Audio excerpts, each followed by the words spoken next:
All right, well, let's get started. Hello, I'm JC Thompson. I am a senior partnership manager with Environmental Initiative. And before I hand it over to our wonderful panelists, I want to set the stage with a bit of history and context for why we're having this panel today. So, beginning in early 2022, with support from Walmart Foundation, Trust in Food and Environmental Initiative began a journey to understand the values, interests, motivations, and barriers for producers in adopting conservation agriculture. Our focus was on the movable middle of producers, those not yet committed to but open to sustainability practices. We had hoped that they would flex their curiosity muscles to learn more. And our goal is really just that producers would engage and learn. So over 2 years, we evaluated consented data from over 55,000 row crop farmers in Iowa, Nebraska, and Illinois, and paired that with a survey to learn more. Our team designed an engagement strategy rooted in producer insights and tested a range of values-based messaging and creative visuals over many months. Some highlights from phase one: producers were interested. Our values-based multi-channel outreach performed 3 to 5 times industry benchmark.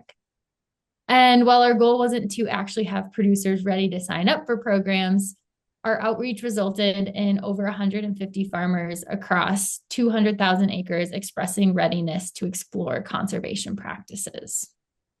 And from there, we developed a tool called reachfarmersfaster.org. You can use this QR code to access it.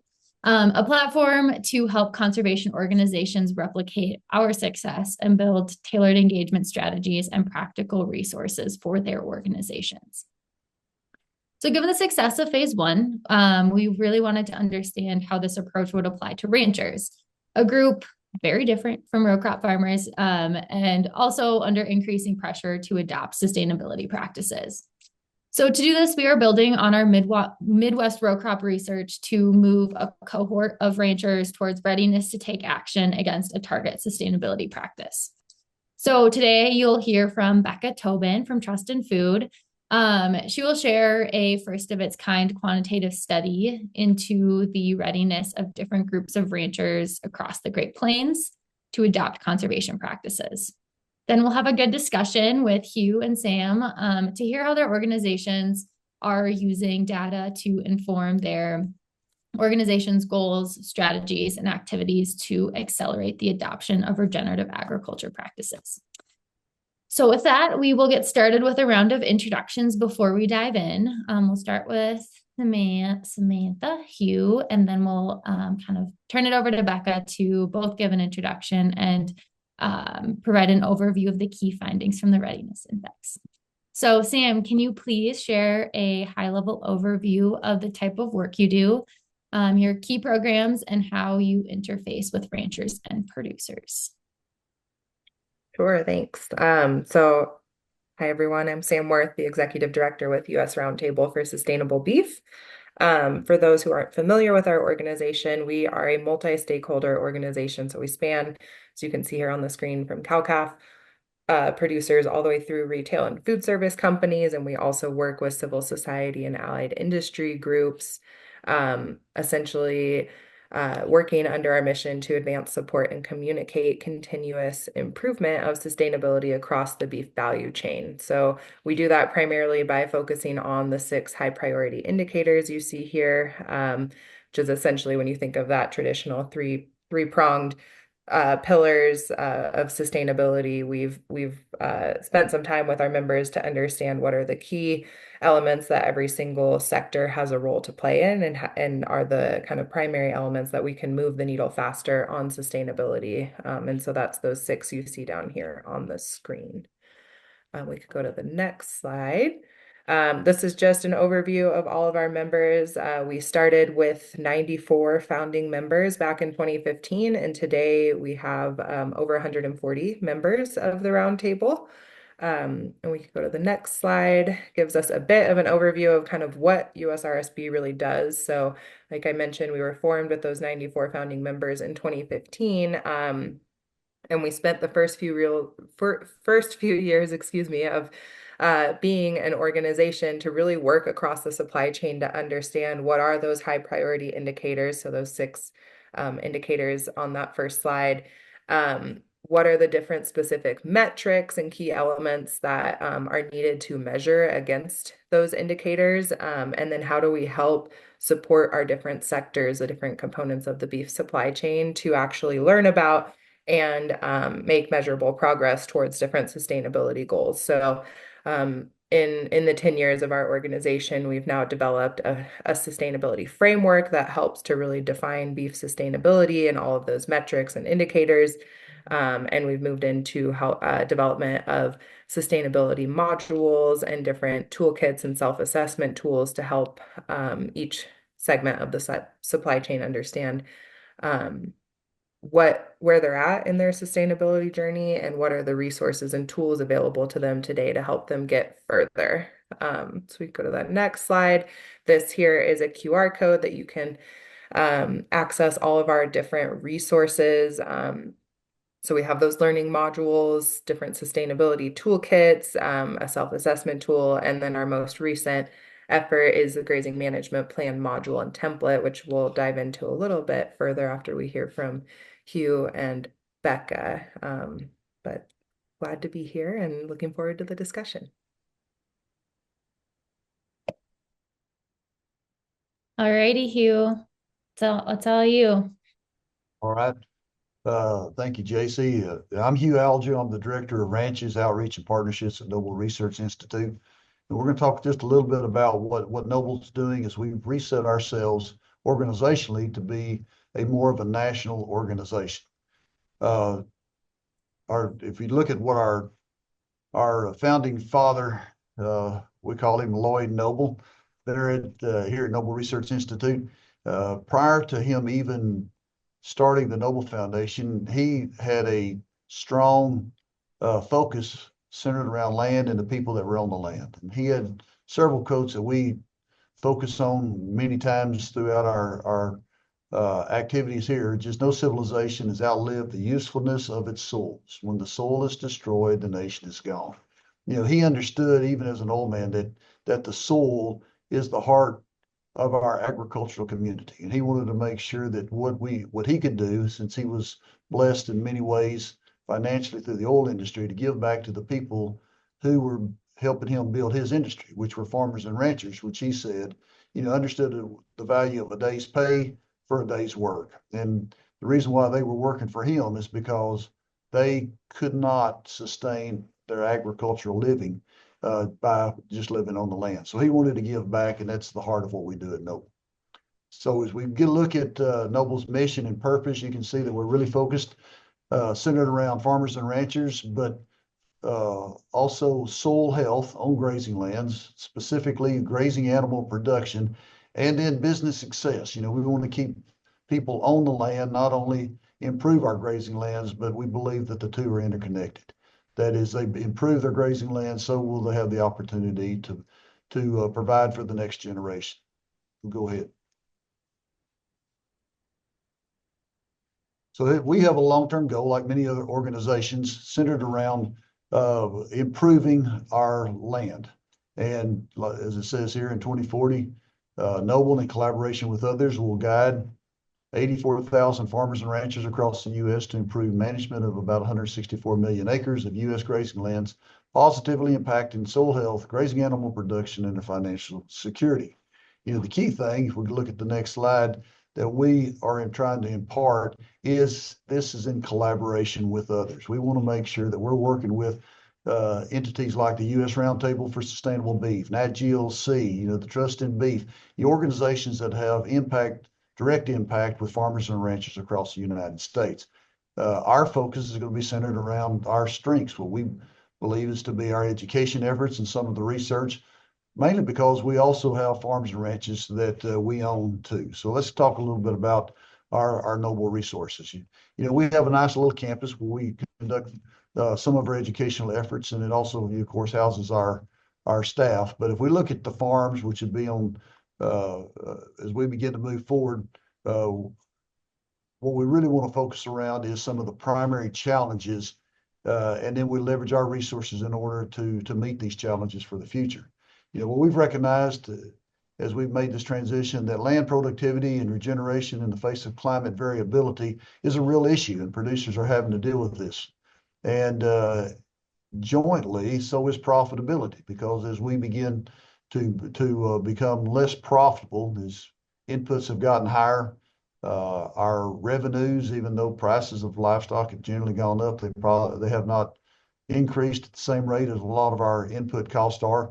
The margins in which producers having to operate are becoming thinner, and because of the result, it probably has resulted in many young people leaving the farms and ranches. So we have a declining population of agriculture producers. We need to be able to provide opportunities to be sustainable for not only this generation, but the generations to come. So we need to be able to address all three of these, and we believe that's where our education fits. But in order to do that, we've got to look at our own ranch organization, how we're going to leverage Noble's resources in order to do that. Go ahead. Noble has 6 ranch units, about 13,500 acres. And if you're in the southern Great Plains, southern Oklahoma, where we're located, we probably have one of the ranch entities that could well represent the people in the area. And that's what we want to be able to do, is use these ranches to not only conduct research, but also be able to provide usable information for producers that we can continue to use not only in our education, but hopefully we can use our own people as examples of what can and does work on ranch resources. So just a few pictures of what Noble looks like. We run cattle. We also, you go ahead and keep on rolling. We run cattle. We also move them and use high stock density grazing across our properties. We also have integrated sheep and goats, lots of goats, as you can see. We also include, as part of our practices, our cover crops, and we use those both in spring and then again in the summer.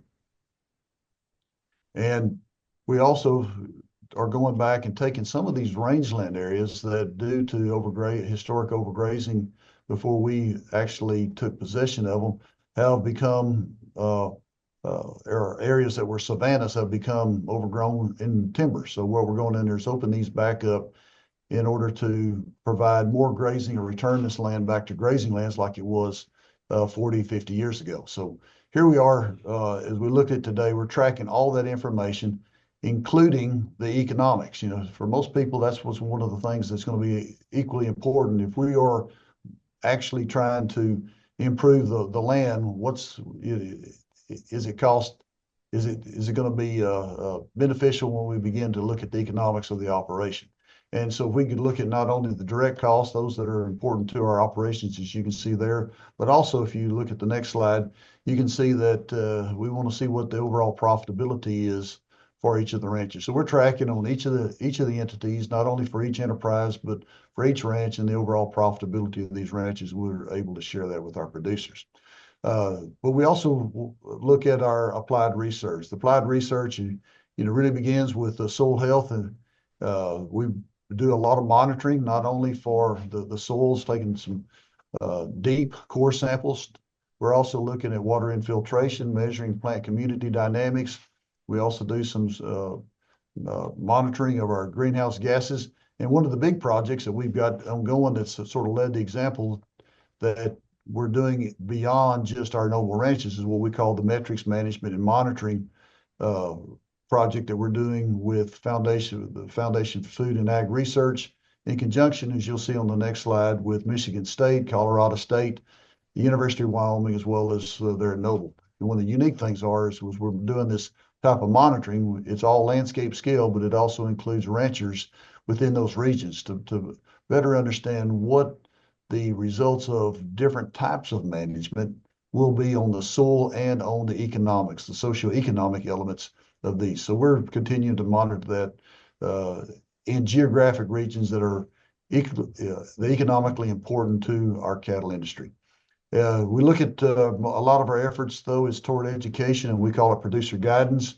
Where we really begin with that is what we call experiential learning. We have spent a lot of time focusing on educational courses that really begins to build not only the knowledge and skills, but also practical and applied work that producers can take home and do themselves. You see on the next slide, these workshops are have elements that are in the field as well. We want to make sure that if we can apply practical, simple tools as well as management applications that they can take home and use on their own operations. Some of the courses that we've got right now, you can see on the next slide, is our beginning of our curriculum. It begins with what we call our grazing land soil health, moves into some what we call grazing essentials and profitability essentials, as well as the business of grazing. So we want to span what we believe are the key elements within the business ranching of a ranch operation, which is soil health, grazing management, and then profitability. Then as we begin to look at these going forward, we'll be able to provide tools to where we can help the producers in that area. And as you look at the next slide, then you see where these different regions are that we've held these courses last year, where we're planning for this next year. But one of the things that we're, as we said at the very beginning, in collaboration with others, what we want to be able to do then is work with other entities that have the grazing, profitability, soil health expertise in other parts of the country. We may be able to provide education because we know that the principles apply everywhere, but the practices really need to be nuanced and communicated by those producers that are the leaders within those different regions, because they understand those regions better than we do. We just want to work in collaboration with them if that's possible. So that's where we are today. We are actually trying to move forward in trying to establish outreach and partnership relationships so that we can be more effective, doing more with the people like U.S. Roundtable for Sustainable Beef, the NATGLC, and Trust in Beef. Thank you, Hugh. Becca, I'm going to turn it over to you. So can you introduce yourself, and then you can dive into an overview of the key findings from the Great Plains Readiness Index, and then how these findings kind of help us understand the current landscape of rancher readiness in the Great Plains for regenerative practices. Absolutely. So hello again, thank you for everyone watching. I'm Becca. I am a human dimensions of change analyst at Trust in Food. So my focus really is on using data to support organizations like USRSB and like Noble, who are focused on effectively supporting farmers and ranchers through a regenerative transition. So if you want to move to the next slide. So for context, Farm Journal is the largest media and data company in US Ag. Every time one of our publications or platforms engages with a producer, it helps us to understand the interests of that person so that we can more effectively connect with them on key topics and learn about what is important to them. So Trust in Food within that is a division of Farm Journal that focuses on using all of that amazing data that we have at our fingertips to support organizations supporting farmers through that transition. Our philosophy of change is that, there's mountains of technical support out there provided, for example, by organizations like Noble, and financial incentives to help producers, make a change. But what the missing piece is the consideration that farmers and ranchers ultimately are people, and people are all different. So there has to be a tailored approach to understanding the human dimensions of change being asked of these ranchers and farmers. Those are things like where is this particular group of people at in their feelings on regenerative ag?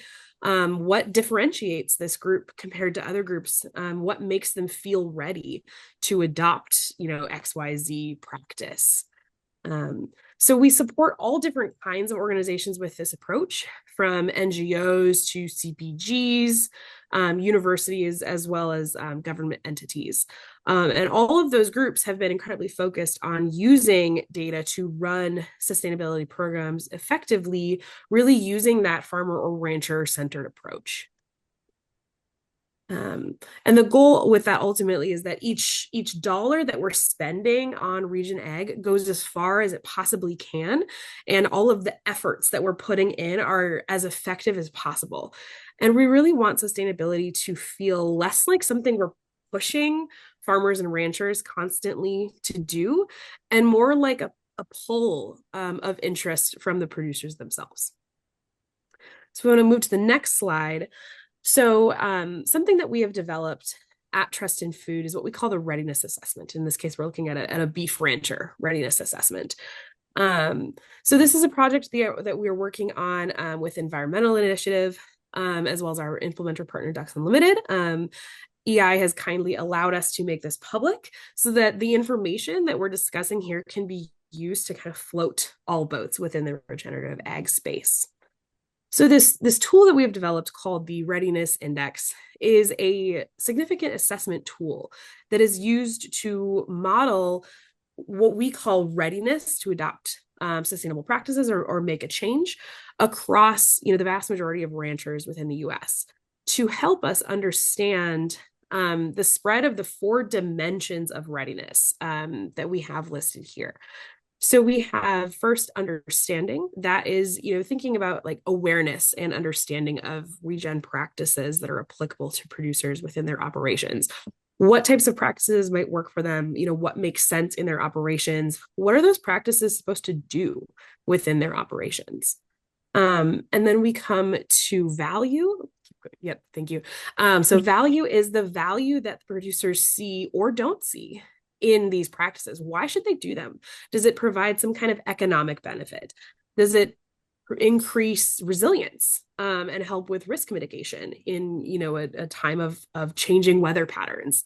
Or does it provide a benefit in terms of protecting natural resources? There can be a lot of different types of value that we can see from these practices.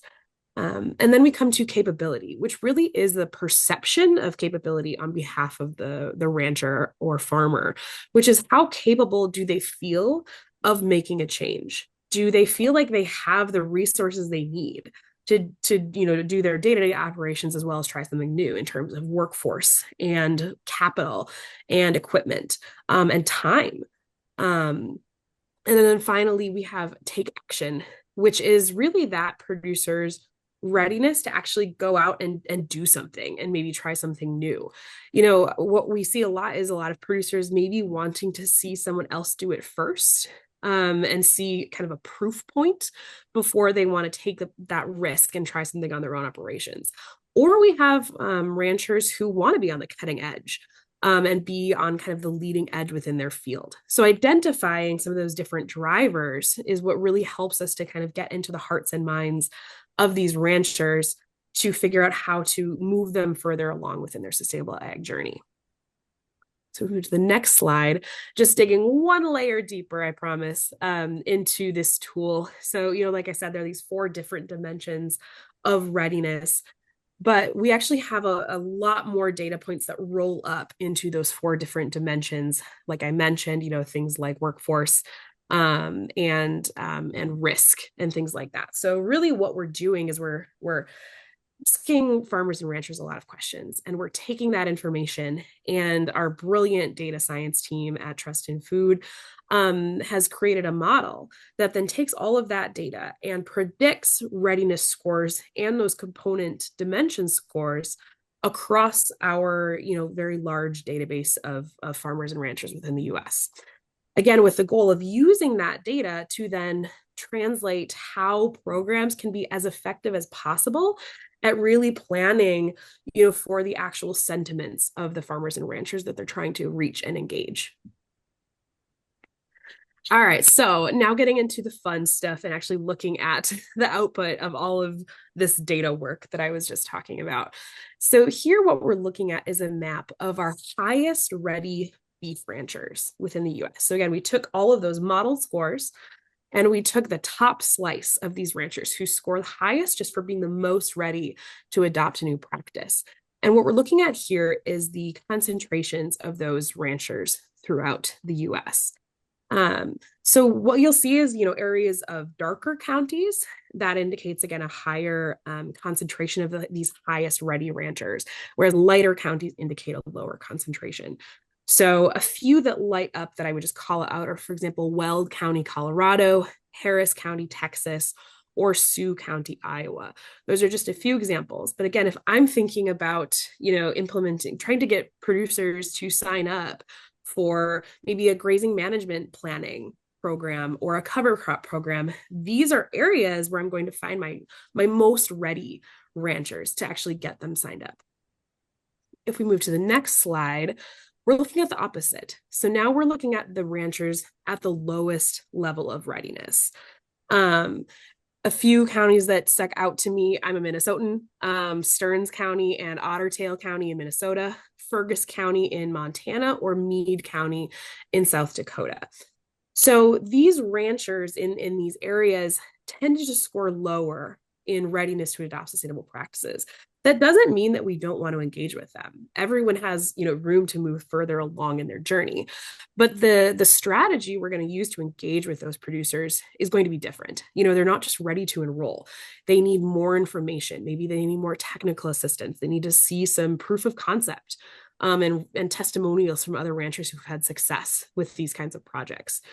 So just thinking again about how we can use this data to meet ranchers where they are and most effectively, help them move further along in their journey. So moving on to the next slide, digging into some of the really exciting work that we're doing with Environmental Initiative. This work is focusing on beef ranchers within the Great Plains. So our first step was to look at readiness within this region and look at, again, those high readiness producers and seeing, where they are and where we see areas where we see lower levels of readiness. In discussions with the Environmental Initiative and Ducks Unlimited team, we decided to further focus on the Dakotas and Minnesota. So if we move to the next slide, we're going to look at readiness when we look at this area. So within Minnesota and the Dakotas, overall, we saw a readiness score of 48. Now that's scaled out of 100. So we've done some of this work already in this area on crop farmers. And one thing that stuck out to me immediately was that some of these scores are lower than what we saw for crop farmers. So again, just thinking about how all producers are different, and we're going to need to utilize different strategies when we're reaching out and engaging with them. Looking at these specific scores, we see that value is the lowest score compared to those others. Again, that's giving us, information on the gaps that we need to address with this group of ranchers. So seeing the value and why they should do these practices and what they will bring to their operations is, a bridge we want to a gap we want to bridge. Thank you, with these producers. Whereas the highest score actually is take action, which means that, on average, these producers are more primed to take that first or maybe next step in their operations, given the right push and the right guidance. So if we move further and look at overall readiness within this 3-state area, something that stuck out to us was, in general, we see some higher clusters of readiness in counties within central South Dakota, as well as the southern and eastern sections of North Dakota. Whereas we observe lower levels of readiness in general in central Minnesota and northern North Dakota along the border. So digging in a layer deeper, if we move to the next slide, now we're going to look at those component dimensions that make up readiness. Again, these are all kind of clues. Just to give us more information about these ranchers. What are their barriers? What are their motivations? How can we engage with them? So when we look at capability scores within this region, what we see is there's a higher, perception of capability in southern Minnesota and along the Minnesota-South Dakota border, and especially in South Dakota compared to North Dakota. So again, in places where we see this higher perception of capability, we have ranchers more feeling like they have, good access to the operational things they need, workforce, capital, incentives. Whereas if we were looking at trying to engage with ranchers, maybe in, central and northern Minnesota, that perception of capability is lower. We're going to reach out to them differently. Then moving on to understanding, we kind of see a different picture where in Minnesota, especially, we see higher levels of understanding than we do, for example, in northern North Dakota and somewhat in western South Dakota. So thinking about, they don't need as much maybe education on the practices and what might work for them and what the practice is supposed to be doing, but they maybe need more access to some of those operational things like workforce and incentives. And then moving forward, one of my favorite ones to look at always is value. I always think we see really interesting things here. So in terms of value, we see a pretty strong trend of the western sides of the Dakotas scoring higher in value. And that really aligns with places where resilience is really important. These are parts of the states that have more drought stress, and more effects of those changing climate and weather patterns. So the ranchers in these areas might see where implementing some of these regenerative ranching practices can increase the resilience of their land and help them mitigate risk in the future. And then finally, moving forward to our last dimension here, which is take action. So we see, you see much darker counties in especially central South Dakota, and I would say also central North Dakota as well, lower when we're looking at maybe southern and really most of Minnesota. So again, this is just giving us information on what ranchers in these different areas need in order to help them move forward. So trust in food, we see programs like this work we're doing with Environmental Initiative, using this information to find out, on the one side, where to place programs. If you're trying to find ranchers who are ready to try something like a grazing management plan or cover crops, utilizing where we see this highest level of readiness to find those ranchers, and how to best allocate resources. Or, we're always also trying to lift all boats, and seeing that producers all have room to move forward within their journey, and looking in different areas and at different groups of producers and identifying what do we need to do to move the needle with this group? What do they need and how can we support them? So our partners here, the last thing I'll say is our partners here, this not on the stage, we're not on the stage anymore, but our partners here in this Zoom call, Sam and Hugh, are using data like this to plan their sustainability outreach from USRSP's, written grazing management planning efforts, which I'm sure we'll talk a little bit about at some point, and Noble's regenerative rancher workshops. So I think we're looking forward to some really great conversation about how we really center the rancher in those efforts. Well, thanks, Becca. You teed us up really well. I think the almost ironic thing from what I heard from you in this presentation that I love to kind of hear Hugh and Sam's thoughts on is this data is helping us really understand the person and the people that we're working with, which kind of sounds counterintuitive, but it's been a really interesting learning journey for us as an organization to really understand who are we talking to, and who are we working with, and then how do we meet them where they are to kind of move them along in a regenerative agriculture journey, whatever that means for that particular producer.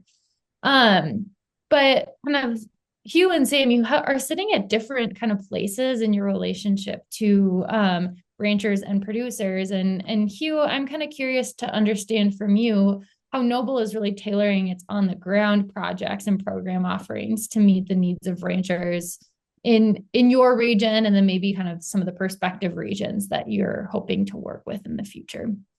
Well, yeah, I tell you, the exciting part about what we're seeing here is that, Trust in Beef is through their network and the information that they're able to collect through their surveying has helped provide us, even initially when we were beginning our initial planning around these courses, of what would be the producer needs. We worked with Trust in Beef in order to get an initial survey and assessment from them. Then I know that when Samantha and the U.S. Roundtable, also worked with Trust in Beef to get some additional information about the grazing management planning. It's all coincided and connected the dots for us as to how do we begin to build these courseworks. I mean, our focus has been around soil health, but also we realize that the grazing management is going to be the primary tool that we can influence not only those type outcomes, but also the outcomes of economics and financial succession. So if we look at those two elements, it's really beginning to tell the story. And then as we do our exit surveys, when we have workshops, we continue to ask the producers, okay, what's next? And when it coincides with the data that we can see that, trust in beef and some of the other information that we're using, as it begins to coincide with our thoughts, well, then that's where our next courses are going to be built. And then how do we target these different areas?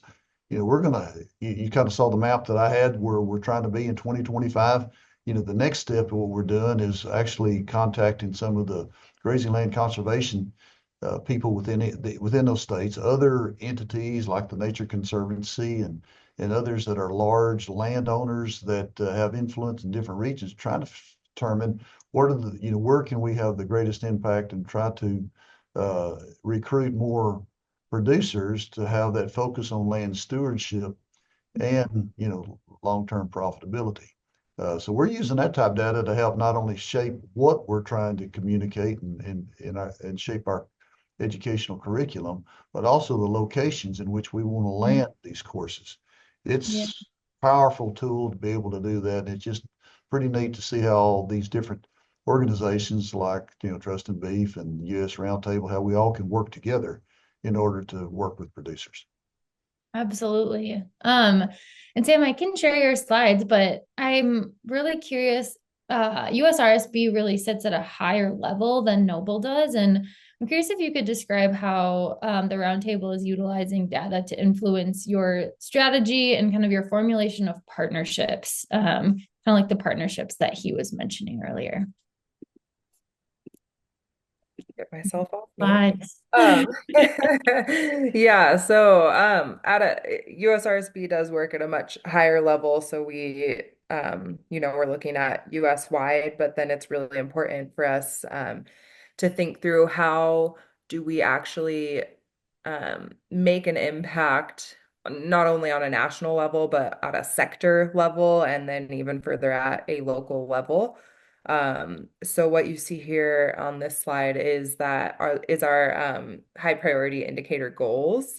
So in 2022, we launched goals for each of those 6 high priority indicators of sustainability. And within that, we've actually broken it down even further into targets by sector. So what is the responsibility and role of each sector in helping us achieve those overarching goals? And that's where this sort of partnership with groups like Noble and the projects that we've worked on, which I'll go into here with Trust in Beef, Trust in Food, have been so critical for us, is that we have these overarching goals around air, land, and water for the industry, but then our cow-calf sector target has been that we want to achieve 385 million acres of covered 385 million acres covered by a written grazing management plan by 2050. That number is essentially about 2/3 of all grazing lands in the US. That's our goal to get to by 2050. And that goal spans across air, land, and water for our cow-calf sector.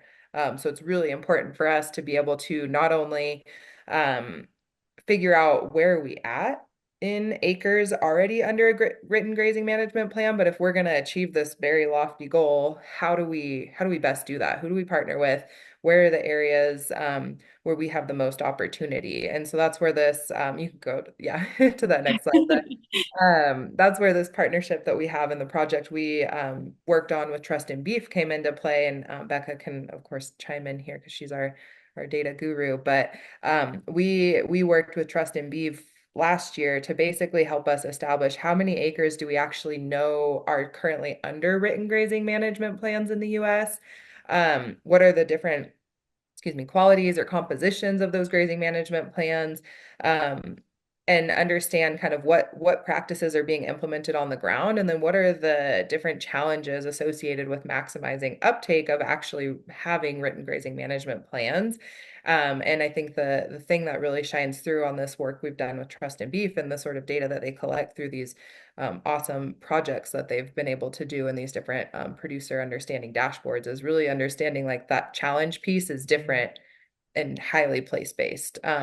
So that's been really vital for us. So if you go to the next slide, that work basically showed us that currently today we have an estimated 44 million acres underwritten grazing management plans. So for us to achieve our 385 million acre goal by 2050, we need to achieve 13 million acres every single year under written grazing management plans. And that's where these partnerships come into play in a big way, because we as USRSB don't have a face-to-face touch point with producers every single day, but there are so many groups that we partner with and members like Noble and Hugh that are on the ground talking to producers every day that can really help us with that. And if we go to that next slide, just an example of some of the interesting work that we're using now to kind of help us better understand our opportunities around grazing management is that we know from this trust in beef work that about 10% of cattle ranchers have a written grazing management plan. And that's what you see here down at the bottom. That little orange blurb is about 10% of total ranchers have a written grazing management plan, but another 40% of total ranchers have a plan. It's in their head, it's just not written down. So we have a huge opportunity to reach 40% of all producers who already have a plan. We just want them to write it down so that they're thinking about it more proactively. That's that opportunity. And I don't know if we have another slide here that breaks it down any further. No, we don't. But that's if you want to go back just one for a second, but that's like that opportunity. We have a ton of awesome information from Trust in Beef to help us understand like who is that 40%? Where are they? What are their trusted resources and outlets and people that they lean on to improve their operations? And then that's where we can kind of use that information to pair with groups like Noble and others that we've partnered with to really help us expand impact on the ground. And then this last slide here is just I mentioned earlier, we have a grazing management plan module and template, and that's something that we developed in collaboration with partners again, like Noble and others across the grazing experts from across the US to help us kind of as a step one, low barrier to entry opportunity for education for producers is what are these base, like the 6 simple things that we can think about as a step one on a grazing management plan. That's kind of the module we've developed and the toolkit or a fillable template that we've developed to just help a producer put what's in their head to paper.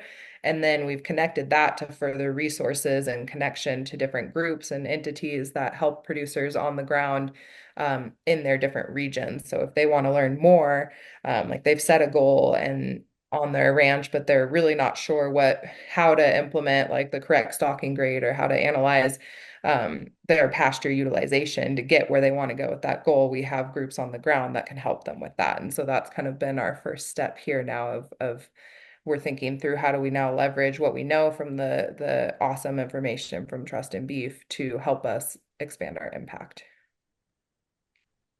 I want to double click a little bit on, to use a computer term since we're on Zoom, a little bit on this piece around goal setting. I think a really common theme that we've seen across the industry as a whole, from corporates to NGOs, is super ambitious goal setting, whether or not it's kind of grounded in reality. And so Becca, I'd love first, as a data guru, if you could touch a little bit on the trends that you're seeing across the industry. And then Sam, I'm curious to dive in a little bit more on how you've gotten to a place of collaborative, jointly owned goals. Yeah, so as I mentioned, Trust in Food kind of sits in a unique and very fun for me place, where we work with a lot of different types of partners. Again, across the landscape, across the chain, from CPGs all the way up to the NRCS, and with organizations like Noble and USRSB. So we see kind of how a lot of these different types of organizations are approaching this idea of goals. And one thing we're noticing is that there's not as much work being done on there's a lot of work being done on setting goals and less work being done on setting a baseline and using data to figure out where the starting point is and how you get to that goal. So again, like the work that we've done with USRSB, with their goal of, the 385 million acres under written grazing management planning by 2050. The first step is to figure out how many are now. And so we did a bunch of work and found that it's, currently we're at 11% towards that goal. But I think, equally as important to figuring out that first piece is then also using data to figure out how to get to that goal. So we figured out, we're at 11% now. Now we need to get 13 million acres under written grazing management plan every year to reach that goal. And I think that's the piece that maybe a lot of groups haven't got to yet. Yeah, and Sam, if you could touch on kind of how you've gotten to a place of collaborative, jointly owned goals, that would be great.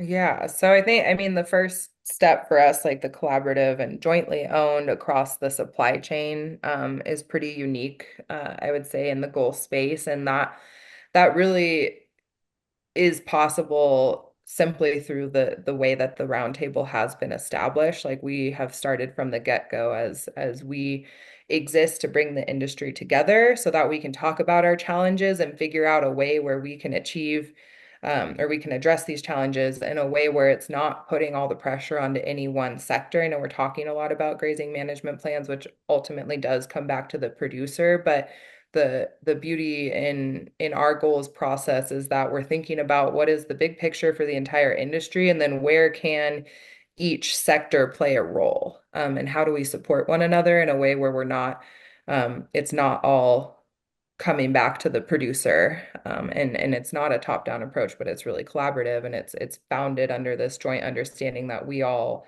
want to work together in a effective manner.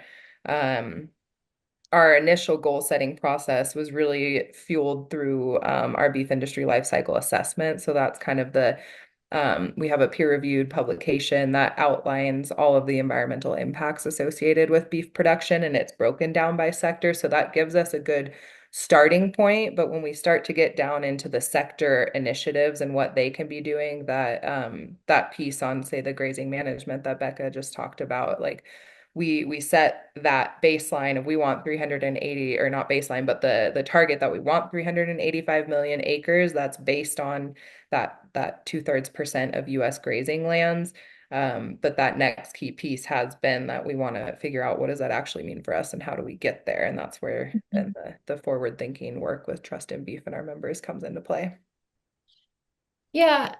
And Hugh, I'm kind of curious as closer to the ranchers and producers that are kind of responsible for maybe taking some of these lofty goals that their buyers are maybe putting on them in some cases. I'm curious, like if you have any thoughts on this piece around goal setting and where maybe some opportunities to do it better might be. Well, as we begin to start thinking about goal setting, we got to meet the producers where they're at. And I think that's where, as an organization, we have tried to include that producer input in all our workshops. As we develop a workshop, we have producers that are part of the team that helps develop the course. We have producers that are in an alpha and beta phase before we ever actually have a workshop that we're ready to present to the public itself. So we want to make sure that we can meet them where they're at any given time. And there is this feeling that it's being dictated from some of the corporate type entities where these goals are being handed down. But the reality of it is this is just a reflection of what society and the general public are seeking. Society as a whole, do care about the water that we have available to us, the food that we get to eat, the what I call the ecosystem processes, and having lands that are still wild, just so that we can have the wildlife and pollinators and all those other elements that are critically important to life as a whole on our planet. And as producers, we just need to be sensitive to the fact that if we're providing good management, it provides benefits to everyone. So as we look at our education, what we're trying to present, we try to help not only provide the producer an understanding of why their management is so critically important to our ecosystems and and their profitability and livelihood, but also how do we continue to contribute to the greater community around us. Because if we have a healthy ecosystem and we have a healthy set of finances, have a healthy ranch that we're working off of, we're probably contributing back to the community around us in a much bigger way. And inadvertently or indirectly, we're also we're effectively contributing to people, across the country, people that we, never would reflect upon. So, as we set our goals, we were looking at what would be a tipping point to where regenerative ranching, what I believe to be, true, really good land stewardship implications on providing soil health and financial security to the ranches. When you begin to look at that, that would be according to according to the information that's available, to the general population. If you get about 25% of the population that have adopted those type principles, you have reached a tipping point in the community where it becomes part of the norm, not the exception. Mm-hmm. And so that's what we're really trying to accomplish, is to help producers feel like they're not only a part of the norm, but they're also continue to contribute to their own livelihoods as well. Mm-hmm. Thank you, Hugh. We're running up on time here, so I do have one more question, but I think maybe we probably could cap it at that. I heard you talk about some really effective engagement methods. And yeah, I think maybe we should probably wrap it up. I'm guessing I heard a Teams bang from someone. That was online, but it was for something else completely. Okay. Yeah. Well, maybe a rapid fire from Hugh and Sam. Kind of, Hugh, what are 2 to 3 of the most effective engagement methods that you've kind of put out in your work and engaging with ranchers at various levels of readiness? And Sam, what are kind of 2 to 3 ways that you're effectively engaging the supply chain to work well with producers? Well, a couple of effective ways that we find as we work with our producers is when we provide our educational activities, we want to make sure that this is as interactive as possible. Mm-hmm. We've all heard the saying that, if you kind of think about it, you got a plan in your head, you're about 6 to 8% likely to accomplish it.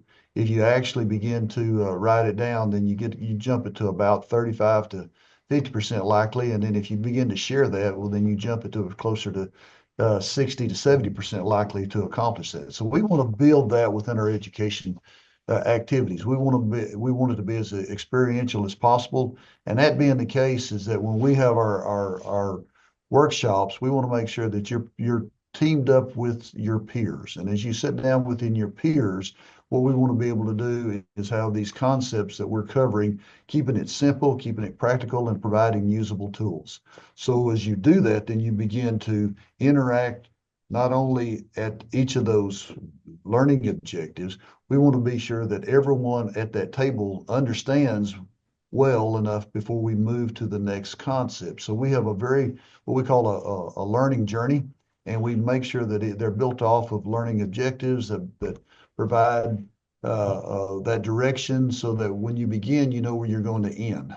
Mm-hmm. And part of what we're trying to end with is, especially as we're looking at our grazing courses, the grazing management planning. We want to make sure they understand the steps in order to create a really good grazing management plan applicable to their own operation. And we encourage them to do it themselves instead of us doing it. The grazing experts, what it really needs to be is the people themselves, because then it means something to them. They have skin in the game. They use their data, their information, they build their plan, and we as the experts just coach them through the process. That's what makes it really effective, is we're coaching them to be successful for themselves, connect them with a peer group, and then actual experts from their regions. And that's what's going to be really important as we go into other areas outside the Southern Great Plains, where it's home to Noble. Then we begin to leverage those relationships with these GLCs, other regional experts that can actually help these ranchers not only have a better grazing management plan, but be able to adapt as those conditions change. Because once you put the plan down, it's just a plan. It's the process of planning and knowing how to do that's what's really important. Absolutely. Sam, how are you equipping some of your supply chain partners to engage effectively with producers? Yeah, so I think the biggest thing for us and the way that Hugh just kind of shared amongst producers, bringing them together to be able to talk and learn from one another, we do that same thing at the industry-wide scale. So I think we've created a mechanism through the roundtable to bring producers and supply chain partners together so that we can hear from the supply chain what are your commitments, and whether they're right or wrong, informed on actual science, that's a whole nother topic. But what we can do is bring them to a producer so they can hear from a producer in real time and see like what it is that they're actually doing on the ground and the value that they bring just by purely Mhm. managing that land. And so it helps us um, share a perspective that isn't often thought about on the corporate side, in a way where it then Mhm. helps our corporate partners to be thinking about, okay, we know and recognize the challenges that we're up against. We know and recognize these goals that we've set for ourselves, and now let's think through and use the knowledge and expertise across the roundtable and its memberships to figure out what's the effective path forward, and how do we do this in a way where we're able to keep our working lands as working lands and still provide that high quality product to our customers and consumers. Absolutely. Well, there's no audience to give you a round of applause, but I'll give you a virtual round of applause. Thank you so much for being here.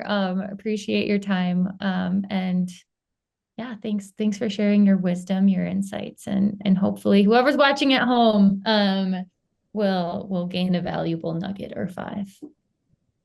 Thanks so much. Thank you.